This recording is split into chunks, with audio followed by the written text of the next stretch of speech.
que me decía hacer a mí. Entonces ahora que...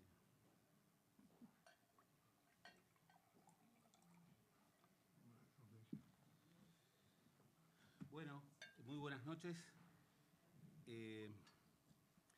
Para nuestra academia hoy es un día muy especial, verdaderamente. Si siempre es un placer y un honor incorporar a una nueva académica, en este caso una académica correspondiente porque vive en su segunda patria. En este caso lo es por particulares circunstancias. Hortensia es una agente de la cultura uruguaya, lo ha demostrado allí donde ha estado, siempre ha sido impulsora de transformaciones, y entonces tenerla en nuestra academia realmente es un honor y no es un trámite más. Es una incorporación efectiva que tiene mucho que ver con planes renovadores que tenemos entre manos. Como siempre hacemos, tendremos nada menos que a Wilfredo Penco, nuestro superpresidente, que pasa de presidencia en presidencia, pero siempre con la misma cara de póker. Que hará el elogio de Hortensia y luego tendremos la gran oportunidad de escucharla a Hortensia y su mensaje que le hemos pedido, y ella ha aceptado, que sea un mensaje a la cultura uruguaya en este momento, desde tu perspectiva, desde tu mirada, que nos parece tan calificada. Quiero saludar la presencia, bueno, de la directora del Centro Cultural, no la conocía de antes, Paula Olivares, haremos muchas cosas juntos. Y también quiero agradecer la presencia entre nosotros de nuestro amigo, el consejero cultural y científico Juan Manuel López Urdiales, de la Embajada de España, que también es una socia importante de la Academia para sus distintas actividades. Y sin más, les recuerdo que tendremos el discurso de recepción a cargo de Wilfredo, luego tendremos la conferencia de Hortensia y luego, bueno, le haremos algunos regalos importantes, por lo menos para nosotros y esperamos que para ti. Sí. De modo que, Wilfredo. Muchas gracias. Hace 81 años se constituyó la Academia Nacional de Letras del Uruguay, creada por decreto ley durante el gobierno presidido por el general Alfredo Valdomir, y lo hizo a pocas cuadras de este lugar, en el Palacio Taranco, donde funcionó durante las primeras décadas hasta que se decidió su cambio de domicilio a fines de 1997 y se instaló en su actual sede, la casa de Julio Rede y Reisig, incluida la legendaria Torre de los Panoramas. 19 académicos de número, designados unos por la propia norma, elegidos otros por sus colegas, dieron comienzo al trabajo que les encomendaba la ley, bajo la imprescindible presencia del Estado uruguayo, pero en el marco de la más amplia autonomía técnica e intelectual para el cumplimiento de sus fines fundamentales, de velar por la conservación y el enriquecimiento de la lengua española en el país y de contribuir en lo pertinente al desarrollo y a la difusión de la cultura nacional. Ha pasado mucha agua bajo el puente, y del mismo modo que el Uruguay no es el mismo de hace 8 décadas, tampoco lo es su Academia de Letras, pese a que el emblema acuñado por sus fundadores, a propuesta de Antonio María Barbieri y con diseño de José Luis Zorrilla de San Martín, sigue teniendo una razón de ser, sobre todo en el ámbito de lo público, cuando aconseja conservar las cosas antiguas y promover las nuevas. En ese difícil equilibrio y sostenida tensión entre la permanencia de lo tradicional y la apuesta a la renovación de futuro, la Academia ha explorado y desarrollado políticas de mayor calado para su inserción en la sociedad de la que forma parte y en un mundo en profunda transformación desde lo institucional con el perfil de sus más señaladas manifestaciones culturales.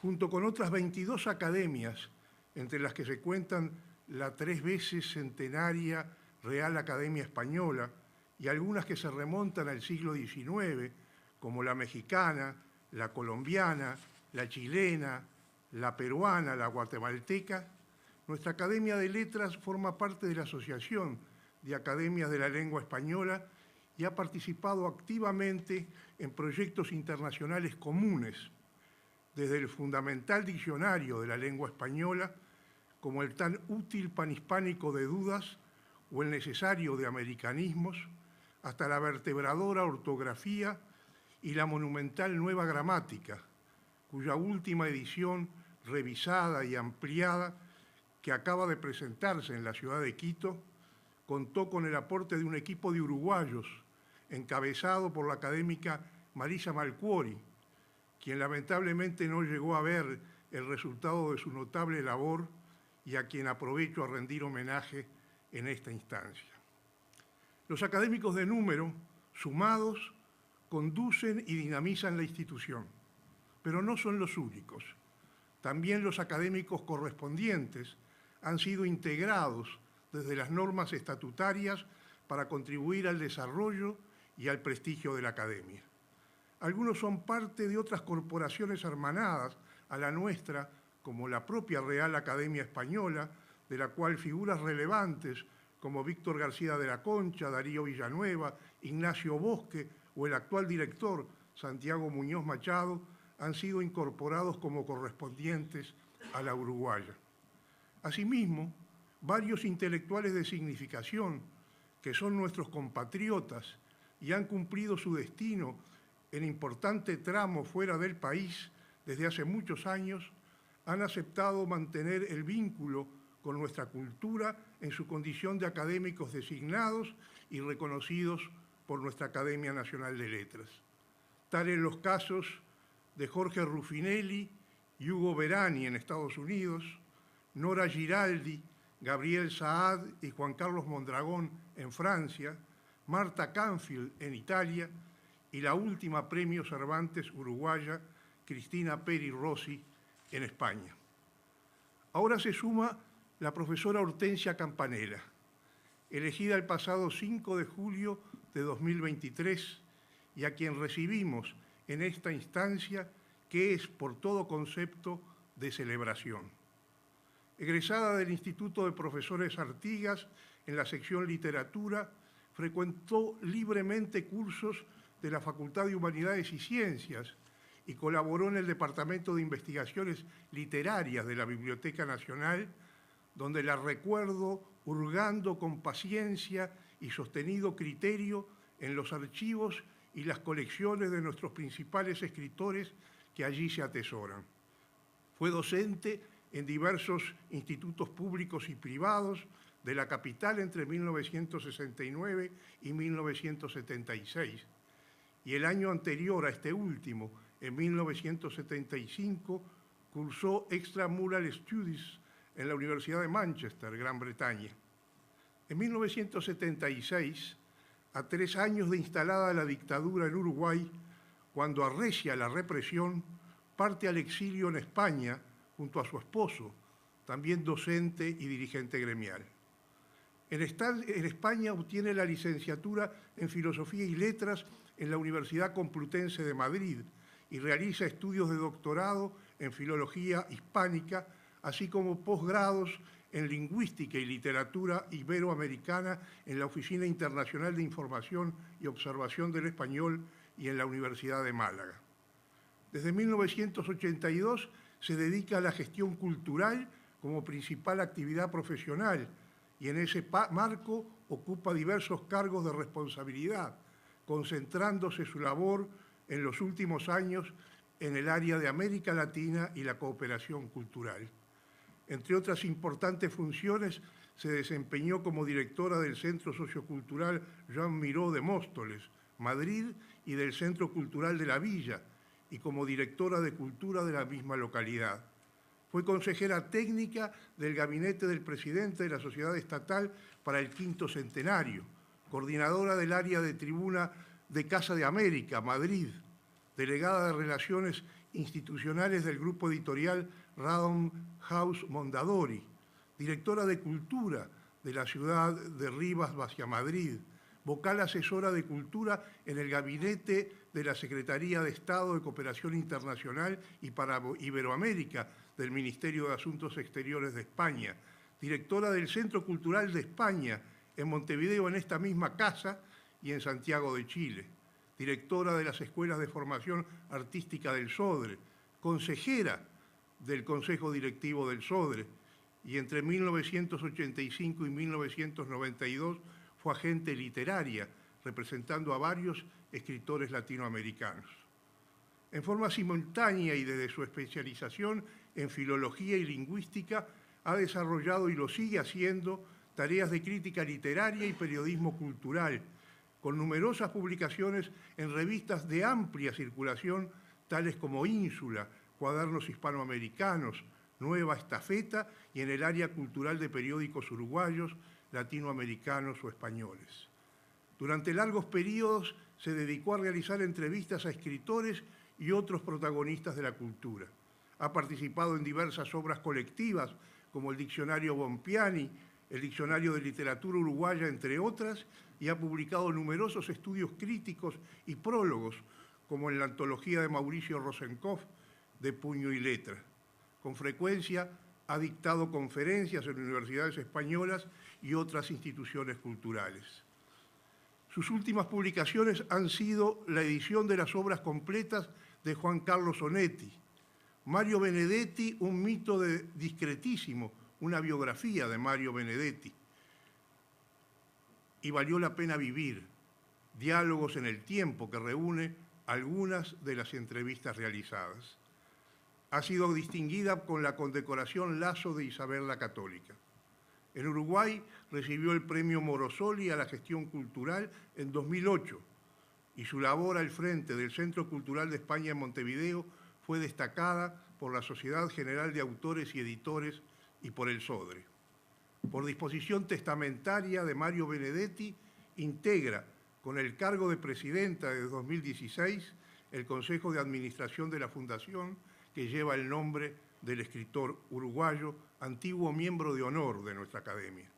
Por otra parte, y como ella misma ha dicho, a Juan Carlos Onetti lo conoció en Madrid en 1978 junto a su cuarta y definitiva esposa, Dorotea Moore, Dolly, y a partir de entonces pudo compartir con ambos, como ella dice, una amistad casi familiar que le permitió, en el caso de Onetti, presenciar su proceso creativo tan original.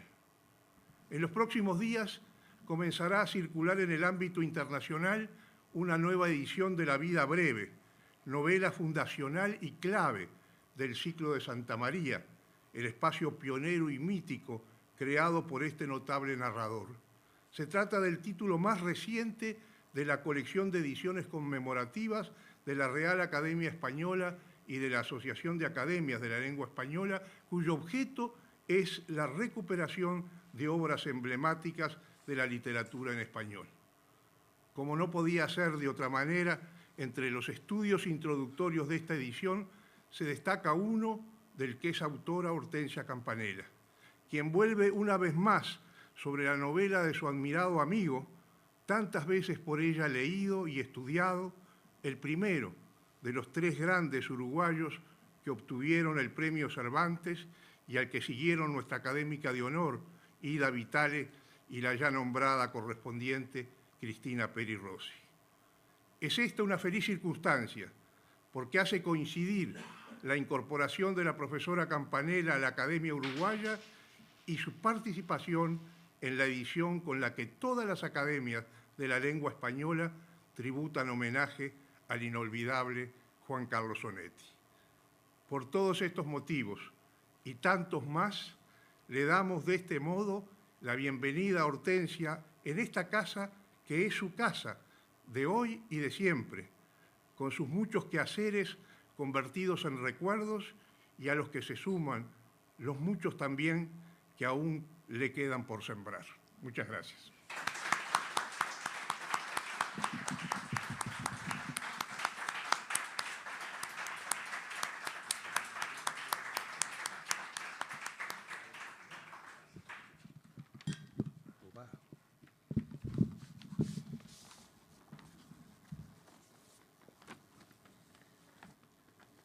Muy buenas tardes a todos. Hace un rato, dos personas que me quieren me llamaron y me preguntaron, ¿estás nerviosa? Y yo dije, sí. Pero en realidad lo que estoy es emocionada, muy emocionada, por varias razones. Sin duda la primera es por la instancia en la que estamos reunidos aquí, el inesperado honor de nombrarme académica correspondiente en España de esta querida Academia Nacional de Letras de Uruguay. Una academia que me lleva a cálidos recuerdos por las personas que la integran y la han integrado. Me llevan al querido amigo de mi juventud, Aníbal Barrios Pintos, a quien seguí en sus numerosísimas publicaciones. A compañeros como Jorge Arbeleche, admirados lingüistas o escritores como Adolfo Lizancín o Rafael Courtoisí y tantos otros. De un modo u otro, conforman el panorama literario, intelectual de mi país, del que me siento deudora. También me lo alegra enormemente volver a la que fue mi casa durante varios años, el Centro Cultural de España, donde trabajé con un equipo maravilloso en el proyecto de la Cooperación Internacional Española. Por último, y no menos importante, agradezco la presencia vital del presidente de la Academia, Gerardo Caetano, y las palabras cálidas del gran amigo Wilfredo Penco, generoso inductor de esta distinción. Y, por supuesto, gracias a todos por su cálida compañía. Posiblemente se esperara de mis palabras un desarrollo sobre un tema académico, pero me aprovecharé de la autorización que me han conseguido para hablar de otra cosa, de la historia de una uruguaya, una vida que no es extraordinaria, sino que lo extraordinario ha estado a su alrededor y que siempre estuvo envuelta en las poderosas redes de la cultura y la literatura. O sea, no se trata de mí, sino de lo que me ocurrió acompañada siempre de otros, de tantos, algunos están aquí presentes y siempre estarán en mi recuerdo. La memoria canta. Quise ponerle este nombre, La memoria canta, a estas palabras, inspirada en una línea de Ida Vitale. Dice, a veces la memoria canta, a veces murmura. Creo que de todas maneras la memoria nos ayuda a vivir. A veces simplemente a través de los que nos acompañan, no solo en nuestra trayectoria vital, a veces simplemente digo con un verso, una imagen, algunos acordes. A pesar de que con frecuencia abundan medios de comunicación o declaraciones diversas, los enfoques hipercríticos, oscuros, decepcionados, yo no voy a cesar en los agradecimientos, porque los hay numerosos en mi historia y en mi espíritu, con raíces profundas y certezas que sobrevuelan siempre. En estos momentos en que desgraciadamente las migraciones los movimientos a través de fronteras, casi siempre debidos al dolor y al hambre, son objeto de incomprensión y desprecio en muchas partes del mundo, reivindico la, diríamos, memoria genética mía y de tantos compatriotas. No puedo olvidar que nací de padres uruguayos con ascendientes europeos que encontraron refugio y porvenir en este país. Todavía atesoro en mi casa un antiguo baúl de mi abuelo gallego, el que llevó en su viaje en barco. En esas viejas maderas resuenan el acento y la presencia de una cultura que iba a mezclar, enriqueciendo esta nueva cultura nuestra. De esos padres recibí el gusto por la lectura y la posibilidad de estudiar. Pude estudiar en esa maravilla que todavía asombra a tantos europeos, que es la educación pública uruguaya, que tanto debemos cuidar y mejorar, claro. Y así me siento hija orgullosa de mi Escuela Bolivia, mi Liceo Bauzá, mi Instituto Artigas, de la Facultad de Humanidades de la Universidad de la República. No puedo olvidar que tuve un maestro en tercero y en quinto que, diría, premonitoriamente se llamaba César Vallejo.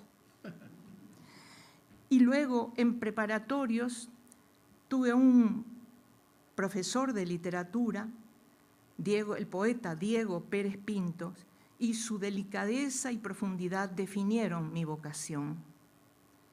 Vuelvo una y otra vez a las clases de Lipa, de Bordoli o de Carlitos Real de Azúa, que para nosotros, sus amigos, sus alumnos, siempre será Carlitos, por su cercanía y generosidad, a pesar de su monumental sabiduría.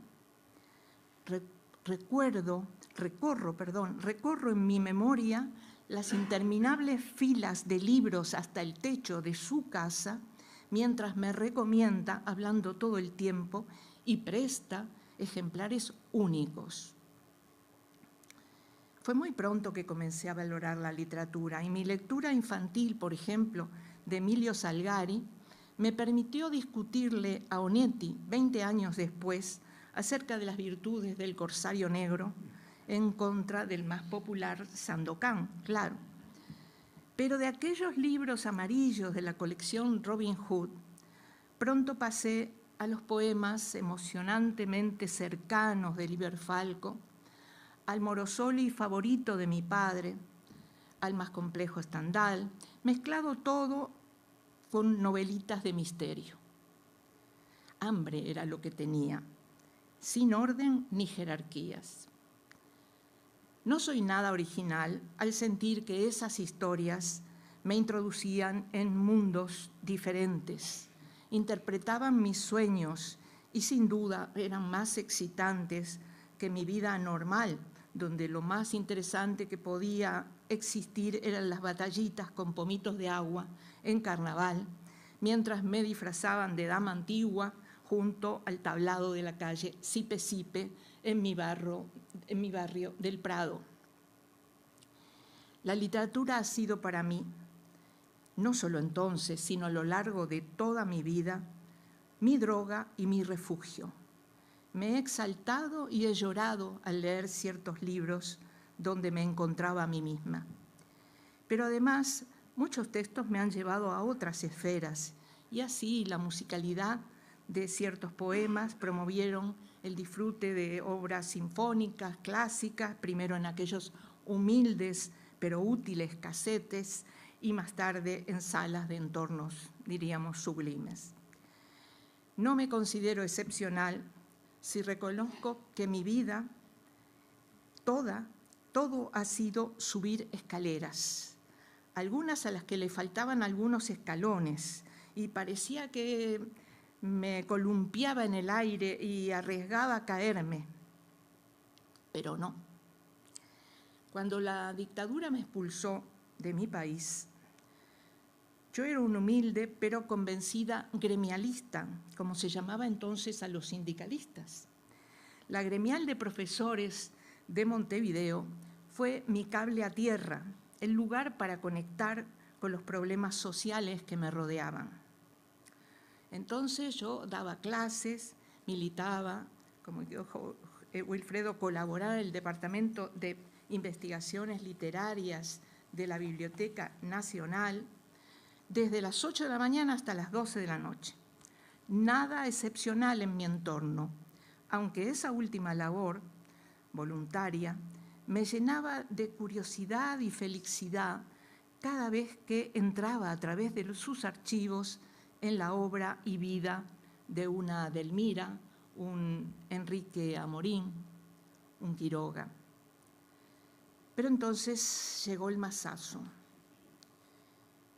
El inesperado exilio de mi compañero de vida, Héctor Silva Míguez, en Buenos Aires, un lugar que de inmediato se convierte de esperanzado refugio a trampa para los uruguayos. Recuerden algunos, ¿no? Los meses de los Ford Falcon, sentencias de muerte, el golpe de marzo del 76. Después, acoso en mis trabajos, necesidad de irse. ¿A dónde?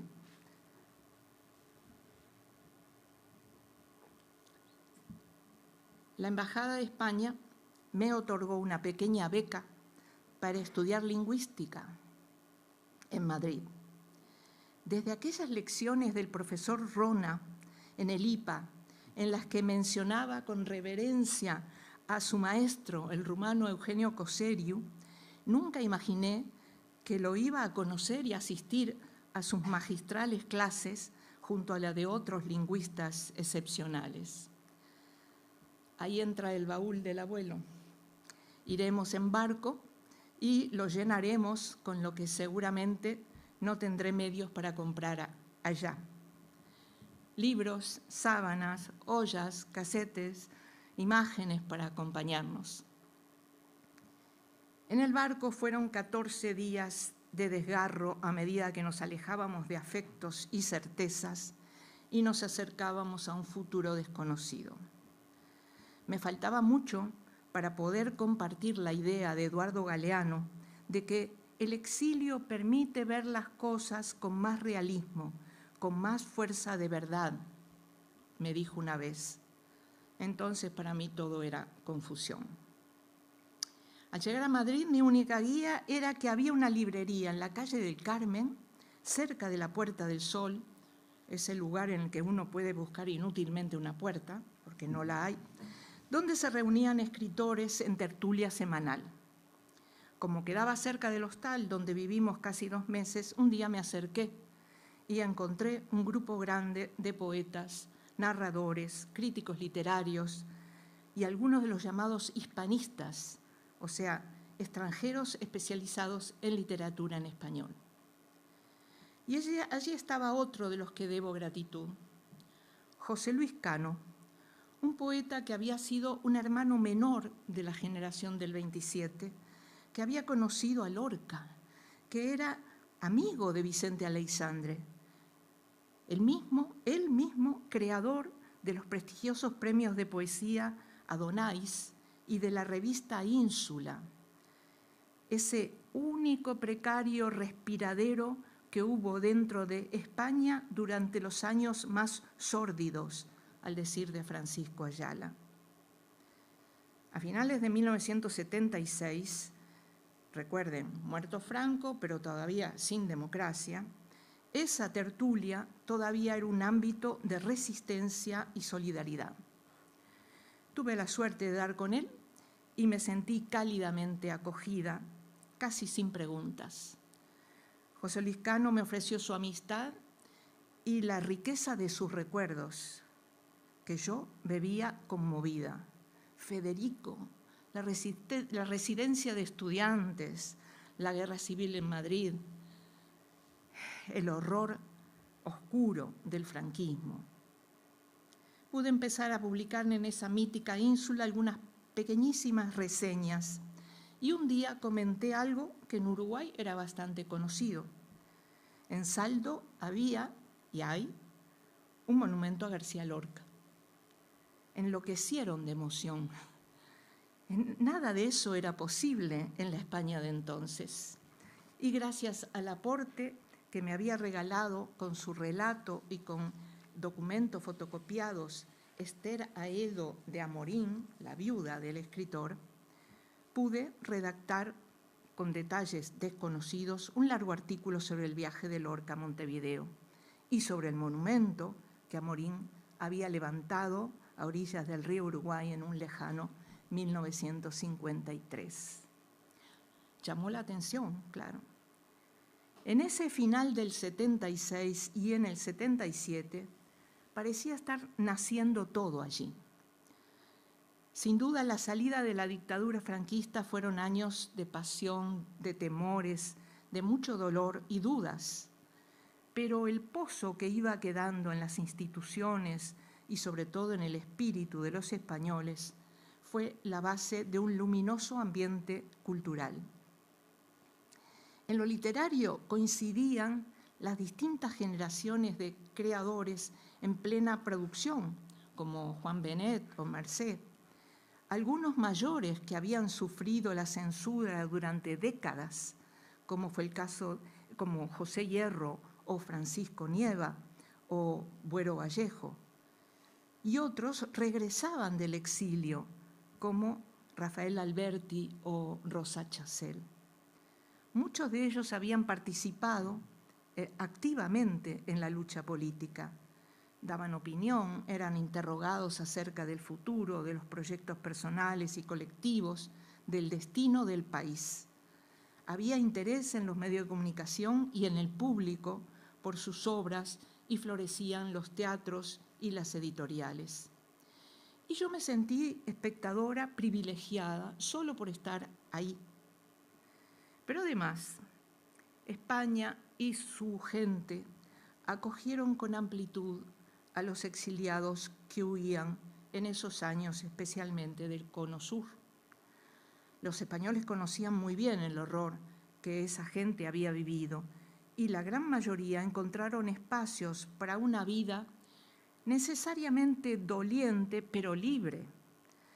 Nada podía ser muy fácil, pero como se sabe, chilenos, argentinos y uruguayos constituyeron un exilio mayoritariamente intelectual, universitario, que se integró paulatinamente, sobre todo en las grandes ciudades. Así, Madrid y Barcelona atrajeron a hombres y mujeres que hablaban igual, pero diferente, que añoraban un paisaje, el mate o la lluvia, y sobre todo los afectos, pero que se sintieron a salvo y encontraron nuevos alicientes para acompañar a la nostalgia. Y entre ellos hubo escritores, actores, periodistas, que recién en ese momento comenzaron a reflexionar sobre todo lo que le debían al exilio republicano. En sus países había habido editores, profesores, gente de teatro, que en los años 40 habían llegado a los países latinoamericanos, transterrados los llamó Gauss, pero con un inmenso capital intelectual para derramar en esos países nuevos. Eso lo sabíamos muy bien los uruguayos, por la huella de Margarita Xirgu, Pepe Struck, José Bergamín.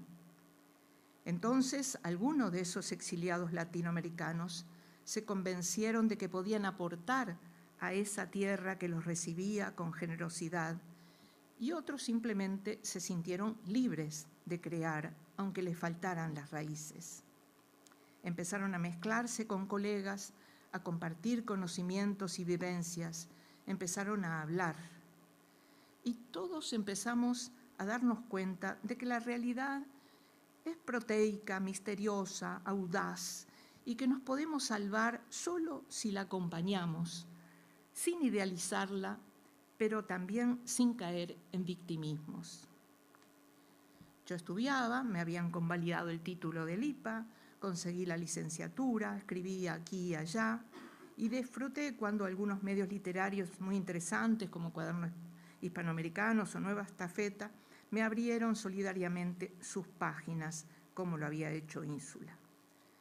Todo era con pocos ingresos, pero hay momentos en que el principal ingreso es el espiritual, el del reconocimiento, el poder contar lo que se dejó atrás. Y así pude conocer, en primer lugar, a mis compatriotas valiosos, aquellos que como simple egresada del IPA no había conocido personalmente y que en España encontraron refugio durante la dictadura. Eduardo Galeano, Cristina Peri Rossi, Onetti y luego Mario Benedetti, Taco Larreta, Carlos María Gutiérrez. Y mi pasaporte uruguayo, que no tenía más que en mi acento, me abrió las puertas de muchos escritores y artistas a quien quise entrevistar. Eran creadores que vivían intensamente su momento, que atendían a sus semejantes, el próximo prójimo, que dice Benedetti, no como una masa ajena, sino como compañeros de vida. En primer lugar, pude asistir al proceso de documentación de Memorias del Fuego de Galeano, cuando me encontraba en la inmensa biblioteca hispánica con él, buscando sus pequeñas historias, los momentitos en la historia latinoamericana que arrojan luz sobre los grandes procesos colectivos, como me dijo entonces. Y luego, al llegar fortuitamente a Onetti, su generosidad me permitió conocer de cerca su peculiar método de escritura, sus manías, su infinita curiosidad, incluso leer los manuscritos de sus últimos textos. Mientras se asentaba la democracia en España, mientras yo digería las diferencias, atentos a los que nos llegaba siempre tardíamente desde Uruguay, no había internet, sino un correo esquivo, quise saber más, hice esos cursos de lingüística que fueron mucho más enriquecedores de lo que yo habría podido soñar, asistí a otros cursos sobre literatura, conferencias, presentaciones, lo que cayera. Inevitablemente, teniendo en cuenta la época que vivíamos, lo cultural se mezclaba con lo político y los partidos y sindicatos españoles abrían sus puertas para que nuestros grupos de exiliados ya organizados denunciáramos los desmanes de la dictadura. A este mismo lugar, a este mismo espacio, en 2008. Y aquí de nuevo cabe la gratitud por la cadena de datos y consejos, por las charlas que florecían en oportunidades. Porque no todo era fácil, claro, y había que escudriñar rendijas, elegir prioridades, avanzar con los compatriotas sin encerrarse en guetos, dejarse llevar por la curiosidad y las ganas de entender, de respetar y hasta amar lo diferente. Por eso pude frecuentar el flamenco, acercarme al catalán y mezclarme con los acentos de los latinoamericanos que pululaban por Madrid en busca de solidaridad para Nicaragua y El Salvador entonces. Contrariamente a los que odian o desprecian al diferente, puedo decir que de todos esos colores e impulsos uno sale enriquecido, sin la tentación de convertirse en especialista, pero con la alegría del roce. Obviamente, la ausencia de los afectos lejanos no se compensaban con las nuevas amistades, pero todos, recuerdos y presencias, formaron un muro contra la soledad que ayudaba a vivir. Uno de los medios para indagar se juntó con la necesidad de trabajar en algo que me apasionara y así me inicié en el difícil género de la entrevista. Se dio la increíble suerte de que tenía el alcance de una llamada a gente que admiraba desde mi época de estudiante de literatura, a creadores cuyas obras podía ver en las librerías en ese momento o en los teatros. Si 16 pisos más arriba de mi apartamentito vivía Rafael, Alberti, ¿cómo no tocar su puerta? Si el José Bergamín, que tanto nos había mencionado José Pedro Díaz, sacaba un libro, ¿cómo no pedirle un rato de conversación que se convirtió luego en horas, días, amistad, al recordarle mi acento, sus entrañables días de Montevideo? De mi exilio, mi nostalgia mayor es Uruguay, me dijo de entrada. Desde entonces sentí que la entrevista de gente admirada complementa su legado básico, que es la obra de cada uno de ellos, claro, agrega un sesgo humano, tal vez diminuto, un recuerdo humorístico, una reflexión que hace pensar. En realidad, derrama sobre todo una luz única.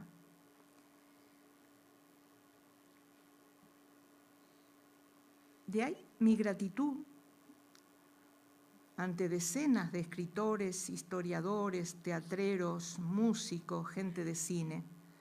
Fueron mis compatriotas, pero también españoles y latinoamericanos, afines desde su lugar en el mundo de la cultura. Durante años busqué su palabra con toda la libertad que me daba su generosa disponibilidad. Habrán notado que la palabra generosa y gratitud está constantemente en mis palabras. Lo siento así. Mi anhelo de oírlos nunca se frustró a pesar de la variedad de sus caracteres y trayectorias.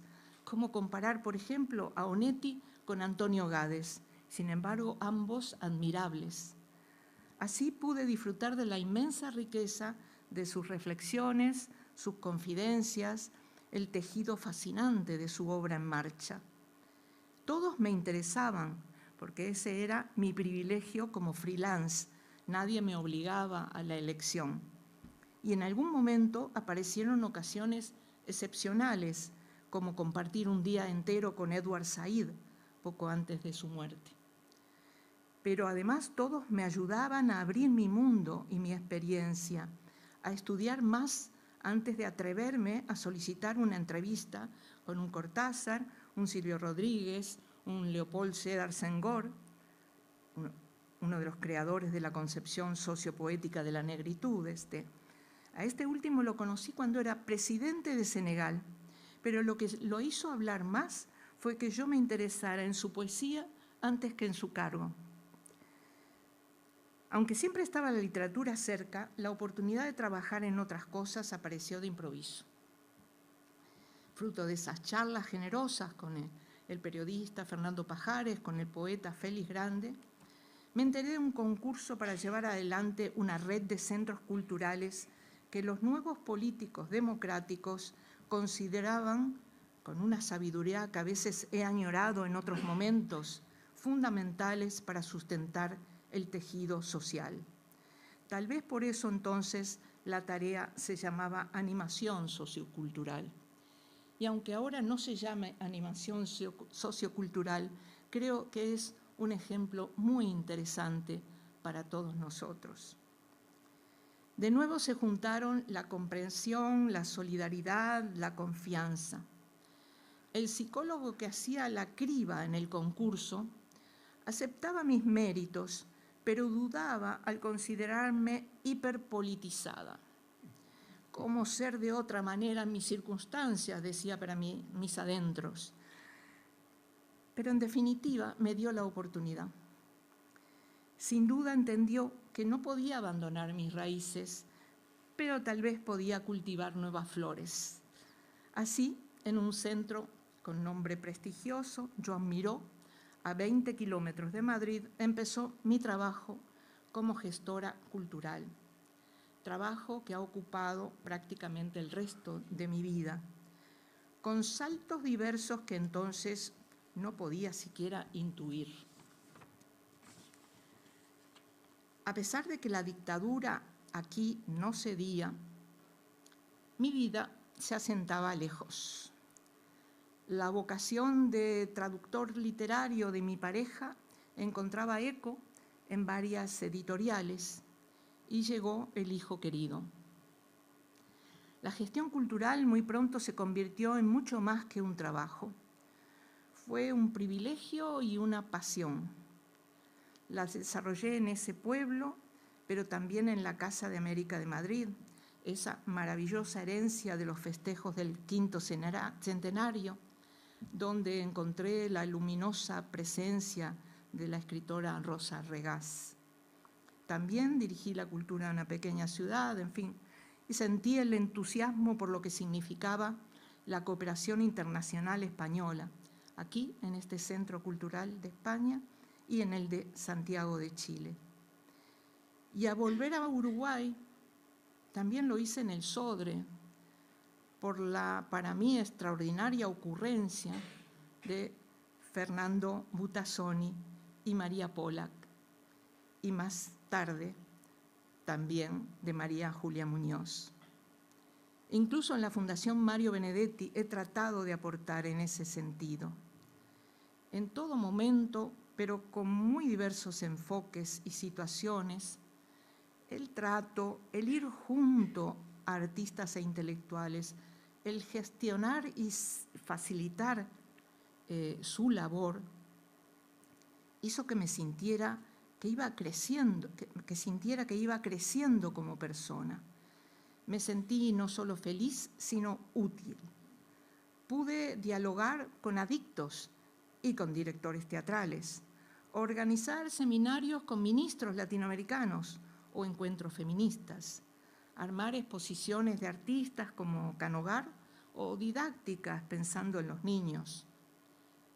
Todo me daba más a mí, porque sin duda tenía razón Antonio Machado cuando decía, se gana más al dar. No se trata de generosidad, sino de cruces fructíferos, de una invitación al vuelo, aunque sea bajito. El tiempo me dio y me quitó. Los padres, el compañero de vida, sin ellos, sin mi hijo y sin tantos amigos, no sería yo. Podría seguir recordando, porque la memoria canta, pero voy a terminar con algo que me siento como importante. Hay un trasfondo crucial en mi vida, que no es solo casualidad. Tampoco se debe a una voluntad de dirigir mis pasos en línea recta. En realidad, al revés, siempre traté de aprovechar todas las curvas que la diversidad me fue ofreciendo. Se trata de un impulso que tiene que ver con los valores que fui asumiendo y que tiene que ver con mi educación aquí en Uruguay. Siempre he trabajado en el ámbito de lo público, tanto en la enseñanza como en la gestión cultural, tanto en Uruguay como en España. No desdeño la iniciativa privada y mi brevísimo paso por un grupo editorial me enseñó mucho bueno, sobre todo a entender las tripas del sistema económico que nos rige. Pero creo que un país debe oír a su gente y dar respuesta a su vocación, a su trabajo y esfuerzo. Y los trabajadores de lo público, en la esfera que sea, debemos ser un puente ineludible, oír, comprender y trasladar, intentar siempre que todo crezca, ser también de esa manera solidarios. Sobre todo porque hay mucho para seguir construyendo y porque en lo personal y colectivo, como decía Mario Benedetti, debemos avanzar con los ojos llenos de sueños. Así voy y hay momentos en que algún sueño se cumple. Muchas gracias.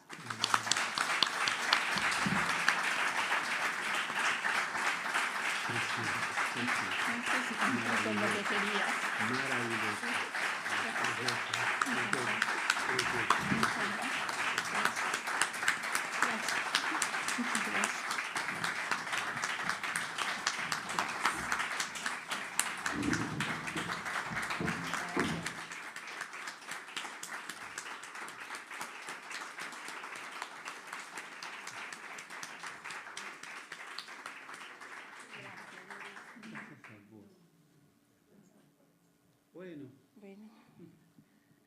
después de este maravilloso momento, sé que el Centro Cultural quiere hacerle un regalo, ¿puede ser?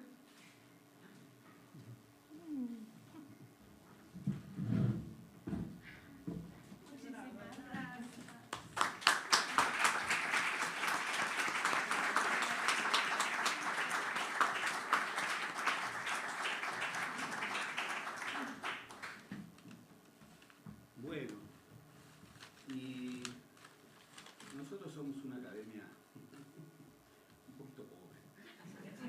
Mi academia. Es tu academia. Pero en lo que entregamos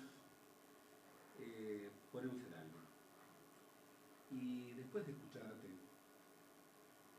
después de escucharlos y de sentir el palpitar de esa aventura humana que has vivido y que vas a vivir, realmente nuestra alma está luminosa. Muchísimas gracias y siente esto como un regalo desde el alma.